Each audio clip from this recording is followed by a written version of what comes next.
All right. Welcome back, all you audio enthusiasts. This is your host of the Channel Audio Group podcast, and we're going to get into something, very relevant today. It's the consideration of live streaming.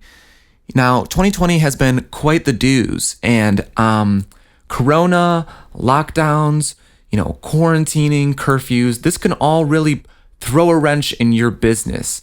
So we're going to get into why live streaming might be something you should consider. Now, thanks to COVID-19 and the uncertainties that came with it, the events and meetings industry has certainly been turned upside down. I think we can all agree. Organizations have begun to have doubts about scheduling in-person meetings, and some have canceled them altogether. Not cool. It is too early to say whether such drastic steps are an overreaction or maybe a sensible precaution. If nothing else, these decisions are made with the best of intentions. Still, that doesn't change the fact that the message of your meeting or event will be compromised.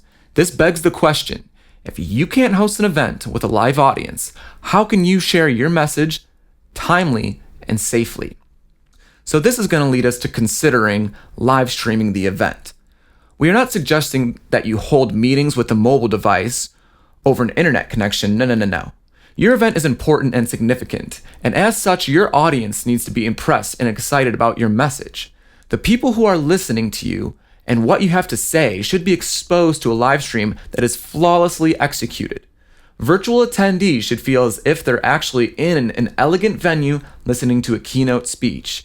It's all about the comfortability of the audience, folks, anytime, live or streaming. So does this idea sound intriguing to you?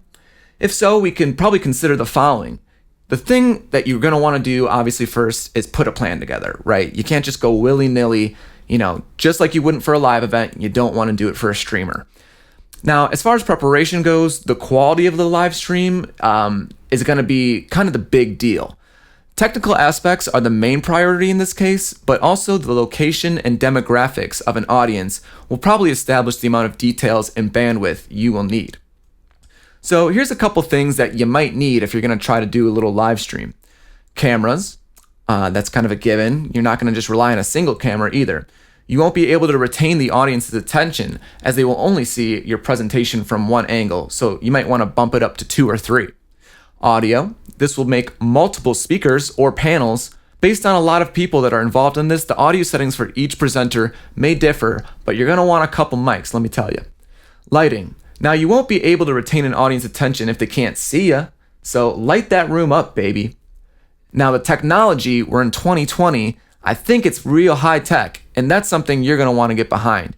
You will need a video encoder and switcher in order to manage multiple cameras, formats, and graphics correctly. Now, the most important part after you plan it is you got to sell it, right? You got the product, you got the goods, now you just got to give it away. Now, as far as that goes, promotion and everything else, it is imperative to treat live event streams no differently than you would in an in-person live event. Your digital campaign should be customized to accommodate virtual attendees. Don't be afraid to send out reminders by email. Post reminders on social media and your official websites. Send another reminder before the live stream starts. Just keep, bam, bam, thank you, ma'am. If your audience requires assistance, make it easy for them to access technical support. With your older audience, that's even more important. You want to be able to ensure it's very accessible and it's easy for them to do. So next, after you're selling your meeting or your event, you're going to want to optimize the interaction. The basics just not going to cut it. If possible, encourage virtual interaction through questions and answer sessions. You can respond to each comment live during the event. Encourage the virtual audience to participate and not just watch. Now, there's a little thing that I like to say. It's called go hybrid or completely virtual.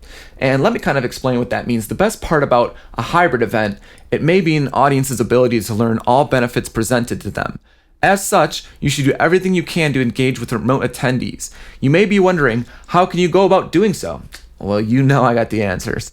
You're going to want to monitor social media channels and view conversations. Encourage audience members to participate and make queries during the Q&A. Also, create at least one digital hangout that unites the attendees of a live stream. This allows audience members to talk about certain subjects as well as virtually network with one another. And then finally, presenters should acknowledge virtual attendees and engage with them. Now, a visual presentation is not just limited to attendees. Other speakers can also be a part of the presentation virtually. This is quite beneficial as speakers will not have to leave their homes to deliver their message. With that said, speakers should be well-spoken and talk to them directly to the camera. This is something even the most experienced speakers will need to adjust, as more as used to walking around on a stage, looking at various people in a room.